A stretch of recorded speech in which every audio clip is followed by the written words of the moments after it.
प्यारे दोस्तों, आज की स्टोरी नहीं सुनी तो समझो कुछ नहीं सुना। इस स्टोरी को मुकम्मल वॉच कीजिएगा, आपको बहुत ही मजा आएगा। पुराने जमाने की बात है कि किसी जगह एक बादशाह राज करता था। उस बादशाह की 7 मल्लिकाएं थीं, जिनमें से 6 तो बहुत अमीर थीं और शानदार महलों में रहती थीं, मगर 7वीं मल्लिका बहुत गरीब थी और वो बेचारी घास पुश के एक झोपड़ी में रहती थी, जिसकी दीवारें मिट्टी की बनी हुई थीं। बादशाह उस गरीब मल्लिका की तरफ कोई खास तवज्जो न देता था। उसकी एक वजह यह थी कि दूसरी मल्लिकाएं उससे बहुत जलती थीं। लेकिन बादशाह की 7 बीवियां थीं, लेकिन वो बादशाह अभी तक औलाद से महरूम था। 7 बीवियों की गोद खाली थी और बादशाह इसी गम में हर वक्त उदास रहता था। वो दिन रात खुदा से दुआएं मांगता है, ऐ खुदा, मुझे भी एक बेटा अता कर दे। खुदा, तेरे घर में किस चीज की कमी है? उसकी बीवियां भी अपनी किस्मत पर कुड़ती थीं, लेकिन कुदरत के आगे वो सब बेबस थीं और मजबूर भी थी। सिर्फ आंसू बहाकर रह जाती और दिल ही दिल में अपनी गोद हरी होने की दुआएं मांगती। इसी तरह दिन गुजरते गए। एक रोज बादशाह शिकार खेलने के लिए शहर से बाहर गया और शिकार खेलते खेलते जंगल में अपने खादिमों से दूर निकल गया। उसने देखा कि वहां जंगल में एक बूढ़ा फकीर गहरी नींद सोया हुआ था। बादशाह ये बात नहीं जानता था कि वो फकीर 12 साल तक सोता था और फिर 12 साल तक ही जागता था। जब बादशाह उसके पास पहुंचा तो उस वक्त उसको सोए हुए 12 साल का अरसा पूरा हो चुका था। बादशाह फकीर को देखकर घोड़े से नीचे उतर आया और उसने दिल में सोचा कि शायद इसी फकीर की दुआ से मेरे दिल की मुराद पूरी हो जाए। ये सोचकर वो फकीर के पास बैठ गया और आहिस्ता आहिस्ता उसके पांव दबाने लगा। फकीर को सोए हुए क्योंकि 12 साल हो चुके थे और बादशाह उसकी पांव दबाता रहा। वो नींद से बेदार हो गया। उसने आंखें खोलकर देखा तो एक बादशाह बैठा उसके पांव दबा रहा था। फकीर दिल में सोचने लगा, न जाने ये बेचारा कब से इस तरह बैठा मेरे पांव दबा रहा है और मेरी खिदमत कर रहा है। वो उसकी खिदमत से बहुत खुश हुआ और उसने पूछा, ए बेटे, तुम्हारी क्या तमन्ना है? जवाब में बादशाह ने हाथ जोड़कर अर्ज की, बाबा जी, मेरे घर में औलाद औलाद नहीं है। मेरे लिए दुआ कीजिए कि खुदा मुझे औलाद से नवाज दे।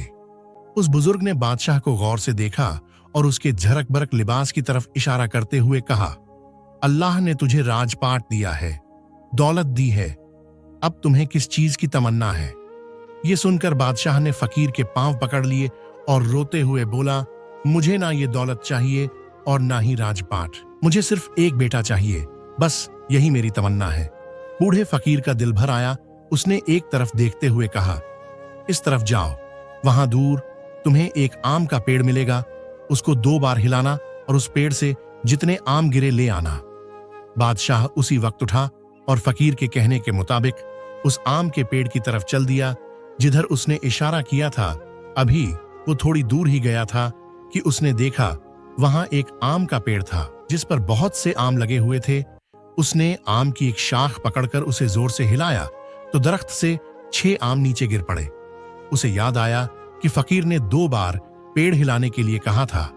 चुनांचे उसने दोबारा एक शाखा को पकड़कर उसे जोर से हिलाया, लेकिन इस बार सिर्फ एक ही आम जमीन पर गिरा। उसने वो 7 आम बड़ी एहतियात से कपड़े में बांध दिए और उन्हें लेकर फकीर के पास आ गया।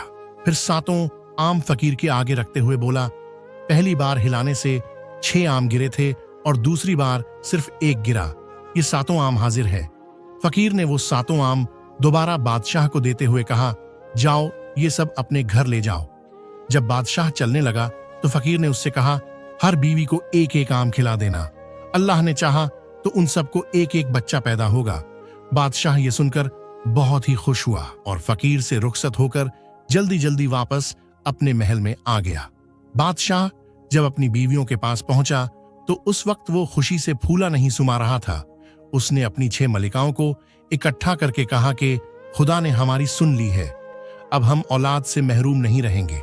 1-1 आम देकर कहा, तुम सब ये खा लो। मुझे एक फकीर ने बताया है कि इससे तुम सबकी गोद हरी हो जाएगी। अपनी इस बेपनाह खुशी में बादशाह ये तक भूल गया कि फकीर ने उसे 7 आम दिए थे और यह भी कहा था कि 7 बीवियों को एक एक आम खिला देना। उसने 6 बीवियों को आम दे दिए और एक वहीं रख दिया। गरीब मलिका का ख्याल तक ना उसे आया कि एक आम उसको भी देना है जो बेचारी झोपड़ी में रहती है। बादशाह तो आम देकर वापस दरबार चला गया और पीछे मलिकाओं ने सोचा, भला आम खाने से भी कहीं बच्चा पैदा हुआ है। यकीनन फकीर ने बादशाह को बेवकूफ बनाया है। उन्हें इस बात का कतन यकीन नहीं आया था, लिहाजा उन्होंने आम खाए नहीं बल्कि झुठलाकर 7 के 7 आम महल के पिछवाड़े फेंक दिए। किसी तरह उड़ते उड़ते ये खबर गरीब मलिका तक भी पहुंच गई कि किसी तरह बादशाह एक फकीर से 7 आम लाया है जो दूसरी मलिकाओं ने खाए बगैर ही महलों के पीछे फेंक दिए हैं। तो महल से खादिम को बुलवाकर कहा, जाओ और महल की पिछवाड़े जाकर देखो, वहां जिस कदर आम पड़े होंगे वो सब उठा लाओ। नौकर उसी वक्त गया और उसने देखा महल के पिछली तरफ इधर उधर जमीन पर 7 आम पड़े हुए थे। वो सब आम उठाकर गरीब मलिका के पास ले आया और कहने लगा, मलिकाएं, आलिया वहां ये 7 ही आम पड़े थे। मलिका ने नौकर से आम लेकर रख लिए और जब वो चला गया तो उसने एक एक करके सारे आम खा लिए और उसके बाद वो मामूल के मुताबिक झोपड़ी में रहने लगी। इस वाक्य को 3 माह गुजर चुके थे। अल्लाह का करना ऐसा हुआ कि एक रोज मल्लिका को अपने जिस्म में तब्दीली का एहसास हुआ। उसने उसी वक्त महल में एक नौकर को बुलवाकर उसे भेजा और एक दाई को बुलवाया। उसके पास दाई आ गई और उसने मल्लिका का अच्छी तरह मायना करके उसे बताया कि आप मां बनने वाली हैं। मल्लिका के लिए बहुत बड़ी खुशखबरी थी। उसने दोबारा दाई से पूछा, क्या तुम सच कह रही हो? हाँ मल्लिकाएं, आलिया, मेरा तजुर्बा मुझे धोखा नहीं दे सकता। दाई का यह जवाब सुनकर गरीब मल्लिका का सर खुदा के हुजूर में झुक गया। इत्तेफाक की बात यह है कि जब मल्लिका का मायना करके दाई वापस आ रही थी और उसी वक्त बादशाह का भी उधर से गुजर हुआ, उसने जब देखा कि मल्लिका की झोपड़ी से दाई बाहर आ रही है तो वो भी रुक गया और मुलाजिमों को हुक्म दिया कि जाकर मालूम करें कि ये क्या बात है। और जब खादिम ने वापस आकर ये बताया कि हुजूर मल्लिका उम्मीद से है, तो बादशाह की खुशी का कोई ठिकाना नहीं था। उसने उसी वक्त हुक्म दिया कि दाई को मुस्तकिल मल्लिका के देखभाल पर मुकर्रर कर दिया जाए। फिर वो खुशी खुशी महल में वापस आया और उसने सबको ये खुशखबरी सुनाई। इस तरह अब वो रोजाना गरीब मल्लिका के पास जाने लगा। उसने मल्लिका के लिए और भी नौकर मुकर्रर कर दिए थे ताकि उसे कोई तकलीफ ना हो। दूसरी तरफ अमीर मल्लिकाओं ने जब ये सुना कि गरीब मल्लिका उम्मीद से है तो वो 6 के 6 हसद में जल बून गई। उन्होंने एक दूसरे से कहा, ये तो बहुत बुरा हुआ। एक बोली, अगर इसके यहां कोई बच्चा पैदा हो गया तो हमारी इज्जत तो खाक में मिल जाएगी। दूसरी ने कहा कि बादशाह हम सबको भूलकर उसी का होकर रह जाएगा। तीसरी कहने लगी, और फिर राजपाट का मालिक भी उसी का बेटा बन जाएगा। चौथी बोली, सारे महलों में इसका हुकूम चलने लगेगा। पांचवी ने कहा, हमसे सारी दौलत छिन जाएगी। छठी कहने लगी, हम बादशाह की नजरों में एक कौड़ी की भी ना रहेंगी। वो सब मिलकर सोचने लगी कि क्या करना चाहिए, कौन सी ऐसी तरकीब हो कि जिससे गरीब मल्लिका के यहां बच्चा पैदा ना हो। उन्होंने आपस में तय किया, कुछ भी हो जाए गरीब मल्लिका के यहां बच्चा पैदा नहीं होना चाहिए। एक दूसरी से मशवरा करने के बाद आखिर में उनकी समझ में एक तरकीब आ ही गई। उन्होंने मुलाजिम भेजकर दाई को अपने पास बुलाया और कहने लगी, तुम हमारा एक काम कर दोगी, उसके बदले में तुम जो भी मांगोगे हम तुम्हें देंगे। दाई ने अर्ज की, हुजूर काम बताएं, मैं जरूर करूंगी। इस पर सब के सब मलिकाएं कहने लगीं कि गरीब मलिका के यहां बच्चा पैदा हो तो तुम उसे फौरन कत्ल कर दो, मगर इस तरह के किसी को कानो कान खबर तक ना हो। अगर तुमने ये सब कुछ कर दिया तो तुम्हें माला माल कर देंगे। दाई एक लम्हे के लिए तो झिझक गई, मगर लालच ने उसे भी जुल्म पर आमादा कर लिया। वो बोली, जैसा आपका हुक्म मैं ऐसा ही कर दूंगी। सब मलिकाओं ने दाई को बहुत सा इनाम दिया और साथ ये भी कहा, हम तुम्हें और इनाम देंगे। इधर गरीब मल्लिका दूसरी मलिकाओं और दाई की साजिशों से बेखबर अपनी झोपड़ी में दिन गिन रही थी। बादशाह भी इसी लम्हे का मुत्तजिन था कि जब वो बाप कहलाए और उसकी वर्षों की तमन्ना पूरी हो। और फिर आखिर वो दिन आ भी गया जिसका सबको इंतजार था। जब चालाक दाई जांचकी के लिए गरीब मल्लिका के पास गई तो उसने कहा, ए मल्लिका, आपके यहाँ जो कि पहली बार बच्चा पैदा हो रहा है, इसीलिए नेक शगुन के लिए मैं आपकी आंखों पर पट्टी बांध दूंगी। ये बच्चे के हक में बहुत अच्छा होगा। बेचारी मल्लिका को इसकी चाल का कुछ भी इल्म न था, इसलिए उसने कोई गुजर न किया और कहा, तुम मुझसे बेहतर समझती हो, जैसा चाहो कर लो। दाई ने बड़ी चालाकी से उसकी आंखों पर पट्टी बांध दी और बच्चे की पैदाइश के जरूरी इंतजाम में लग गई। मल्लिका के यहाँ 6 बेटे और 1 बेटी पैदा हुई। चालाक दाई ने बड़ी होशियारी और फुर्ती से 7 बच्चों को एक बड़े से कपड़े में बांधा और फिर उनको करीब के खेत में फेंक आई ताकि वो जिंदा न बच सके। ये सब कुछ करने के बाद दाई जल्दी जल्दी मल्लिका के पास आकर बैठ गई और थोड़ी देर के बाद उसने उसकी आंखों से पट्टी खोल दी। मल्लिका ने खुश होकर अपने पास इधर उधर देखा, मगर उसे वहां कोई बच्चा नजर न आया। उसने दाई से पूछा, मां, मेरा बच्चा कहाँ है? जवाब में दाई ने उसे एक लोहे का टुकड़ा दिखाकर कहा कि मल्लिका, आप बहुत बदकिस्मत हैं, आपके यहाँ बच्चों की बजाय ये लोहे का टुकड़ा पैदा हुआ है। गरीब मल्लिका ने जब ये बात सुनी तो वो दक होकर रह गई। कहाँ वो बेटे के ख्वाब देख रही थी और कहाँ अब उसके सामने लोहे का एक टुकड़ा पड़ा। उसका मुंह चिढ़ा रहा था। उसे सख्त मायूसी हुई, मगर वो कर भी क्या सकती थी। लाचार आंसू बहाकर खामोश हो गई। दूसरी तरफ जब बादशाह को यह खबर दी गई कि मल्लिका के यहाँ बच्चे की जगह लोहे का टुकड़ा पैदा हुआ है, तो वो मायूसी और ताज्जुब के साथ गुस्से में जल भुन गया। कहा, मैंने आज तक ये अजीबोगरीब बात नहीं सुनी कि किसी औरत ने लोहे के टुकड़े को जन्म दिया हो और उसके साथ ही वो लोहे का टुकड़ा बादशाह के सामने रखकर अर्ज की, हुजूर अपनी आंखों से देख सकते हैं। बादशाह सख्त मायूस हुआ। उसने दिल में ख्याल किया कि ये मल्लिका यकीनन मेरे लिए मनहूस है। आज के बाद मैं इससे नहीं मिलूंगा। दाई वहां से रुखसत होकर महलों में चली गई और अमीर मल्लिकाओं को सारी बात बताई। वो ये सब सुनकर बहुत खुश हुई और उन्होंने दाई को बहुत सा इनाम देकर भेज दिया। अब वो सब अपनी जगह मुतमिन भी थी, खुश भी थी, लेकिन शायद उन्हें मालूम न था कि जिसको खुदा रखे उसको कौन चखे। जिस खेत में दाई 7 बच्चे फेंक कर आई थी, वो खेत एक गरीब किसान की मलकियत था। उस किसान की बीवी जब खेत में आई तो उसने देखा वहां 7 बेसहारे बच्चे पड़े हुए हैं जो अभी तक सब के सब जिंदा थे। इत्तेफाक की बात की उस किसान का अपना कोई बच्चा ना था और उनकी बड़ी तमन्ना थी कि उनकी भी कोई औलाद हो। चुनांचे जब किसान की बीवी ने 6 लड़के और 1 लड़की को इस तरह खेत में पड़े हुए पाया तो उसने खुदा का शुक्र अदा करते हुए कहा, खुदा ने हमें भी बच्चे दे दिए और उसने हमारी भी सुन ली। और वो सब बच्चे उठाकर अपने घर ले आई। और जब किसान अपने कामकाज से फारीग होकर घर आया तो बीवी ने उसे सारी बात बताई। वो बेचारा भी बरसों से औलाद को तरस रहा था। अब जब उसने एक साथ 7 बच्चे देखे तो खुशी से दीवाना होने लगा और वो दोनों मियाँ बीवी इन 7 बच्चों की देखभाल में लग गए। इस तरह गरीब मल्लिका के 6 लड़के और 1 लड़की गरीब किसान के घर में पलने लगे। वक्त गुजरता गया।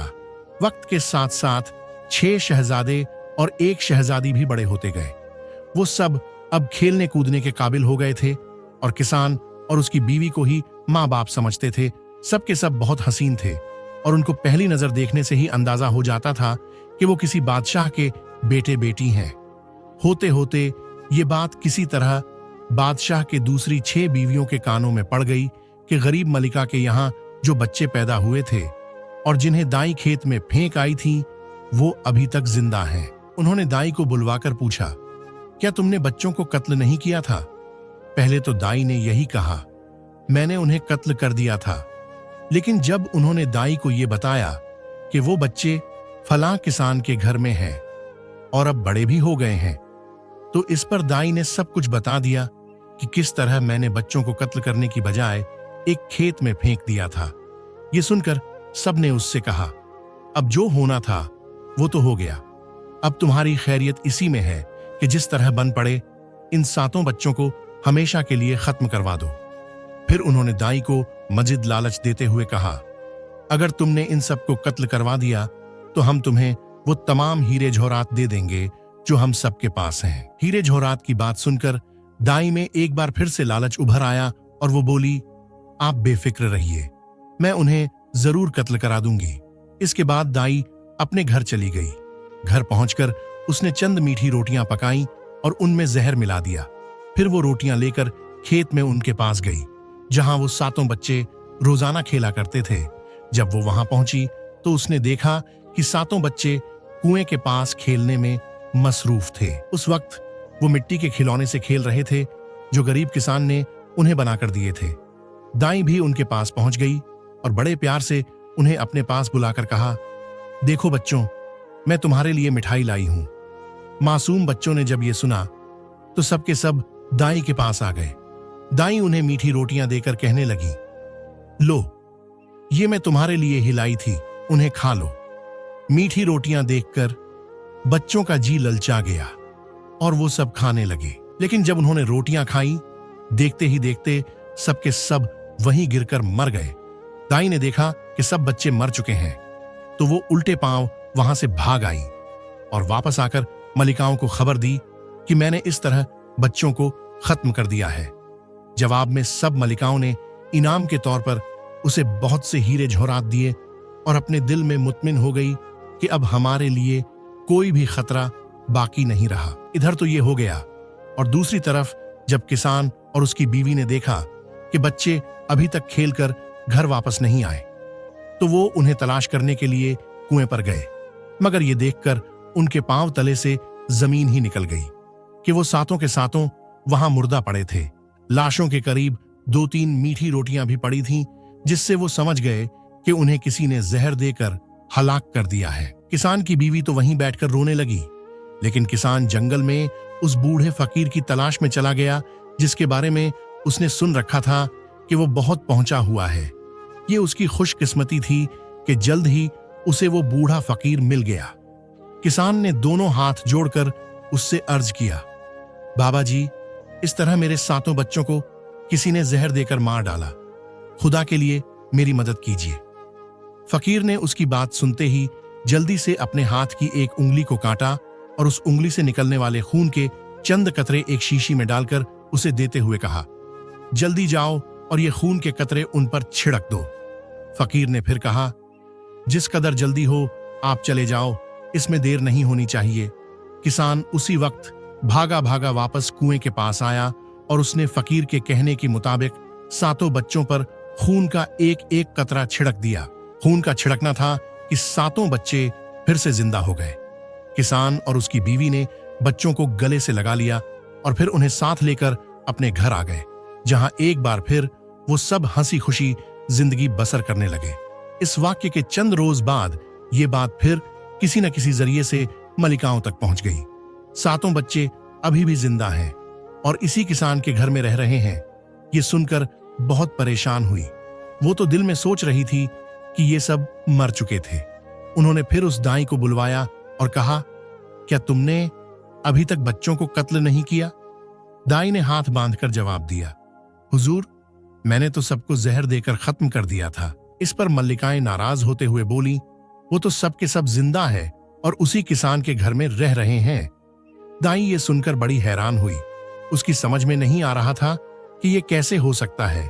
उसने तो सबको जहर देकर हलाक कर दिया था, फिर वो जिंदा कैसे हो गए? सातों मल्लिकाएं ने दाई को फिर से लालच दिया और कहा, जिस तरह भी हो सके उन्हें एक बार फिर कत्ल कर दो, हम तुम्हें मुंह मांगा इनाम देंगे। दाई बोली, अच्छा, मैं फिर से कोशिश करती हूं। लेकिन दाई पर यह मुसीबत आन पड़ी कि अब वो बच्चों को मीठी रोटियां नहीं खिला सकती थीं, क्योंकि बच्चे एक बार धोखा खा चुके थे और उन्हें मालूम था कि वो मीठी रोटियां खाकर मर गए थे, इसलिए दोबारा उन्हें धोखा देना मुश्किल था। वो बड़ी मुश्किल में पड़ गई, लेकिन आखिरकार एक तरकीब उसकी समझ में आ ही गई। उसने इस बार लड्डू बनाए और उसमें जहर मिला दिया। फिर वो लड्डू लेकर उसी कुएं पर गई जहां बच्चे खेला करते थे और आज भी खेल रहे थे। उसने बच्चों को अपनी बातों में बहला फुसलाकर कहा, बेटा देखो मैं तुम लोगों के लिए क्या लाई हूं। और ये कहकर उसने लड्डू उनके आगे रख दिए। बच्चे पहले तो कुछ झिझक रहे थे, क्योंकि उन्हें मालूम था कि इसी बुढ़िया ने उन्हें मीठी रोटियां खिलाई थीं। लेकिन जब उन्होंने देखा कि ये तो लड्डू है, रोटियां नहीं है, तो वो मासूम बच्चे फिर से उसके झांसे में आ गए। उन्होंने वो लड्डू खा लिए और लड्डू खाने के साथ ही सातों के सातों फिर से दम तोड़ गए। दाई ने उन्हें मुर्दा देखा तो चुपके से चली आई और वापस आकर मल्लिकाओं से कहा, मैं इस दफा उन्हें बिल्कुल खत्म कर आई हूं, अब वो कभी जिंदा नहीं हो सकते। मल्लिकाएं इससे बहुत खुश हुईं। उन्होंने दाई को बहुत सा इनाम देकर रुखसत कर दिया। अब एक बार फिर से वो मुत्तमीन थी। उनके रास्तों का कांटा हमेशा हमेशा के लिए निकल गया। इधर आज भी जब गरीब किसान और उसकी बीवी ने देखा कि बच्चे अभी तक घर वापस नहीं आए, तो वो दोनों धड़कते दिल के साथ ही उन्हें तलाश करने कुएं पर गए। देखा तो आज फिर वहां सातों बच्चों की लाशें पड़ी हुई थीं। किसान की बीवी तो उन्हें देखते ही गश खाकर गिर पड़ी। लेकिन किसान को फिर उस बूढ़े फकीर का ख्याल आ गया। उसने सोचा, हो सकता है इस बार फिर वो हमारी मदद कर दे। चुनांचे वो फिर भागा भागा जंगल में बूढ़े फकीर के पास गया और सारा किस्सा सुनाकर अर्ज किया, आप ही मुझ गरीब की मदद कर सकते हैं, खुदा के लिए कुछ कीजिए। बूढ़े फकीर ने उसकी तमाम बात सुनकर जवाब दिया, बेटे, मुझे तुमसे हमदर्दी है, मगर अब मैं कुछ नहीं कर सकता। किसान ने गिड़गिड़ाते हुए बूढ़े फकीर के पांव पकड़ लिए और रोते हुए बोला, बाबा जी, खुदा के लिए कुछ करें। मुंह गरीब की तो वही जिंदगी है। बूढ़े फकीर को उस पर रहम आ गया, लेकिन उसने कहा, मैं दोबारा बच्चों को जिंदा तो नहीं कर सकता। अब तुम इस तरह करो कि सातों की लाश मेरे पास लेकर आओ। किसान बेचारा क्या कर सकता था। वो भागा भागा वापस गया और जैसे तैसे करके सातों के सातों लाशें उठाकर फकीर के पास ले आया और कहा, मैं सातों लाशें ले आया हूं। फकीर ने उससे अपने करीब बुलाया और जमीन की तरफ इशारा करके कहा, अब यहां 7 कब्रें खोदो और इन सातों कब्रों के दरमियान एक 8वीं कब्र भी खोद दो। किसान ने उसी वक्त कब्र खोदना शुरू कर दिया और जब वो 8वीं कब्र खोद चुका तो उसने बूढ़े फकीर से कहा, बाबा जी, मैंने 8वीं कब्र तैयार कर दी है। इस पर फकीर ने कहा, अब सातों कब्रों में 7 बच्चों की लाशें दफन करो। दरमियान वाली कब्र में मुझे दबा दो और इसके बाद तुम वापस अपने घर चले जाओ। किसान ने ऐसा ही किया। दरमियान वाली कब्र में फकीर को और बाकी कब्रों में बच्चों को दफन करके वो वापस चला गया। वक्त गुजरता गया। करना खुदा का ऐसा हुआ कि कुछ अरसे के बाद लड़कों की 6 कब्रों पर एक एक आम का दरख्त उग आया और लड़की के कब्र पर एक गुलाब का पौधा उग आया, जिसमें निहायत हसीन फूल खिले हुए थे। और जिस कब्र में बूढ़ा फकीर दफन था, उस पर चमेली का पौधा लहलाने लगा। ये सब पौधे अपनी अपनी जगह बहुत खूबसूरत लग रहे थे, लेकिन गुलाब के फूल खास तौर पर इतनी हसीन थे कि किसी ने आज तक ऐसे फूल नहीं देखे थे। वो इंतहाई दिलकश और बड़े बड़े थे। एक रोज बादशाह के चंद मुलाजिमों का उधर से गुजर हुआ तो उन्होंने देखा कि 6 कब्रों पर आम के दरख्त उग आए हैं। एक पर चमेली का पौधा नजर आ रहा था और एक पर गुलाब का पौधा था, जिसमें बहुत से गुलाब के फूल खिले हुए थे। मुलाजिमों ने आज तक इस कदर खूबसूरत और इतने बड़े बड़े गुलाब के फूल नहीं देखे थे। वो सब उनके पास गए और उनमें से 2 आदमी उन्हें हाथ बढ़ाकर फूल को तोड़ने की कोशिश करने लगे, मगर गुलाब के फूल इतने बुलंद हो गए कि वहां तक किसी का हाथ ना पहुंच सका। गुलाब के फूल वाली कब्र से आवाज आई, ऐ मेरे भाइयों, क्या मैं इनको फूल तोड़ने दूं? और 6 कब्रों में से आवाज आई जिन पर आम के दरख्त उगे हुए थे। एक साथ आवाज आई, प्यारी बहन, बूढ़े फकीर से पूछो। गुलाब वाली कब्र में से एक बार फिर आवाज आई, बाबा जी, क्या मैं इन्हें फूल तोड़ने दूं? जवाब में फकीर की कब्र से आवाज आई, नहीं, सिर्फ हकीकी मां ही इन फूलों को तोड़ सकती है। बादशाह के मुलाजिमों ने जब कब्रों में से आने वाली आवाजें सुनी और फूलों को इस तरह बुलंद होते हुए देखा तो बड़े हैरान हुए। इस तरह का अजीबोगरीब वाकया उन्होंने आज तक ना तो देखा था और ना सुना था। वो सब भागे भागे बादशाह के पास गए और कहा, हुजूर, हमने आज एक अजीब बात देखी है। वो क्या है? बादशाह ने बड़े इश्तियाक से पूछा कि हमें भी बताया जाए। जवाब में मुलाजिमों ने शुरू से आखिर तक सारी बात बताई। बादशाह भी उनकी बातें सुनकर बड़ा हैरान था। उसने ताज्जुब का इजहार करते हुए कहा, मगर ये कैसे हो सकता है हुजूर, आप खुद तशरीफ ले जाकर देख सकते हैं। ये खादिम सच कह रहे हैं, मुलाजिम ने कहा। मुलाजिमों के इस जवाब पर बादशाह बोला, हाँ चलो, हम खुद अपनी आंखों से देखेंगे। चुनांचे बादशाह अपने मुसाफिरों के साथ उस जगह पहुंच गया जहां के बारे में मुलाजिमों ने उसे बताया था। वहां पहुंचकर उसने देखा कि वाकई 6 कब्रों पर आम के दरख्त उग आए हैं और एक कब्र पर चमेली का पौधा था और एक पर गुलाब के पौधे में बहुत से निहायत हसीन फूल खिले हुए थे। उसने भी आज तक इतनी खूबसूरत और बड़े बड़े फूल नहीं देखे थे। ये देखकर बादशाह आगे बढ़ा और उसने फूल तोड़ने के लिए अपना हाथ आगे बढ़ाया, लेकिन तमाम फूल इस कदर ऊंचे हो गए कि वहां तक उनका हाथ नहीं पहुंच सकता था।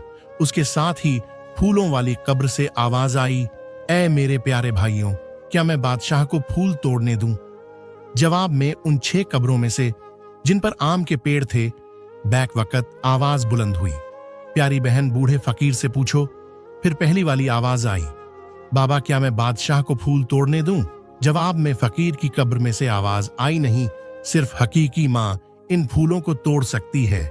इस मौके पर बादशाह को अचानक उस बूढ़े फकीर की याद आ गई जिसने उसको बीवियों की औलाद के लिए 7 आम दिए थे। उस ख्याल के आते ही उसने फौरन मुलाजिमों को हुक्म दिया, अभी जाकर हमारे 6 के 6 मलिकाओं को यहां लाया जाए। हुक्म की देरी थी कि थोड़ी देर बाद वो अमीर मलिकाएं वहां पहुंच गईं, जिन्होंने दाई से बच्चों को हालाक करवाया था। बादशाह ने उनमें से एक मलिका से कहा, तुम आगे बढ़कर एक फूल तोड़ो, और मलिका गुलाब का फूल तोड़ने के लिए आगे बढ़ी। सारे फूल इतने ऊंचे हो गए कि वहां तक उसका हाथ न पहुंच सका। उसके साथ ही उस कब्र में से फिर से आवाज आई, ऐ मेरे प्यारे भाइयों, में अपनी मां को फूल तोड़ने दूं? जवाब में पहले की तरह 6 कब्रों में से एक साथ आवाज आई, प्यारी बहन बूढ़े फकीर से पूछो। फिर पहले वाली आवाज ने कहा, बाबा क्या मैं अपनी मां को फूल तोड़ने दूं? जवाब में कब्र से आवाज आई, नहीं, ये तुम्हारी हकीकी मां ही सिर्फ तोड़ सकती है। इसके बाद बादशाह ने बारी बारी बाकी 5 मलिकाओं को भी फूल तोड़ने के लिए कहा और वो सब की सब एक दूसरे के बाद फूल तोड़ने के लिए आगे बढ़ी, मगर हर बार फूल ऊपर उठ जाते और कब्रों में से वही आवाज आती और आखिर में फकीर की कब्र में से आवाज मिलता, नहीं, सिर्फ हकीकी मां ही ये फूल तोड़ सकती है। जब बादशाह ने ये सब कुछ देखा तो उसे ख्याल आया, क्यों ना मलिका को भी बुला लिया जाए जो झोपड़ी में रहती हैं। उसने उसी वक्त अपने मुलाजिमों को भेजकर गरीब मलिका को भी बुलवा लिया, जिसे वो अरसे से भूल चुका था। जब वो आई तो बादशाह ने कहा, तुम आगे बढ़कर ये फूल तोड़ो। ये सुनकर गरीब मलिका डरते डरते फूल तोड़ने के लिए आगे बढ़ी और उसने अपना हाथ आगे बढ़ाया। गुलाब के सारे फूल ऊपर उठने के बजाय उसकी तरफ झुक गए और उसके सर पर इस तरह फैल गए कि वो उनमें छुप गई। इसके साथ ही बूढ़े फकीर की कब्र भी फट गई और उसमें से फकीर कलमा पढ़ता हुआ जिंदा बाहर निकल आया। बूढ़े फकीर का बाहर आना था कि दूसरी 7 कब्रें भी शक हो गईं और उनमें से 6 हसीन नौजवान और एक खूबसूरत जवान लड़की बाहर निकल आई। बादशाह के मुलाजिम और बादशाह और उनकी मलिकाएं ये हैरानी से सब कुछ देख रहे थे और कुछ भी समझ नहीं पा रही थी। इतने में बूढ़े फकीर ने बादशाह को शुरू से लेकर आखिर तक तमाम कहानी सुना दी और बताया कि इसके बेगुनाह बेटों और बेटी के साथ क्या क्या बीती थी। ये सब कुछ सुनकर बादशाह बहुत शर्मिंदा हुआ। उसने अपनी गरीब मलिका से माफी मांगी और बेटे और बेटी अपनी हकीकी मां से लिपट गए। बादशाह ने उसी वक्त अपने मुलाजिमों को हुक्म दिया कि 6 के 6 जालिम मलिकाओं को इसी वक्त कत्ल कर दिया जाए और उनके साथ ही उस दाई को भी मौत के घाट उतार दिया जाए जिसने बच्चों को जहर दिया था। इसके बाद बूढ़े फकीर ने बच्चों के सर पर हाथ फेरा और रुखसत होकर जंगल की तरफ चला गया और बादशाह अपने बच्चों और मल्लिका के साथ खुशियां मनाता हुआ वापस महल की तरफ लौट आया। जहां वो सब हंसी खुशी जिंदगी बसर करने लगे। लेकिन उनके साथ एक बूढ़ा और एक बूढ़ी औरत भी महलों में रह रहे थे। ये वो गरीब किसान और उसकी बीवी थी जिन्होंने उन 7 बच्चों को पाला था। प्यारे दोस्तों, ये स्टोरी आपको कैसी लगी? कमेंट बॉक्स में अपनी राय का इजहार जरूर करके जाएं। और मजीद ऐसे ही वीडियोस देखने के लिए हमारे चैनल को सब्सक्राइब जरूर कर दें। वीडियो में हमारे साथ आखिर तक बने रहने के लिए आप सभी का शुक्रिया।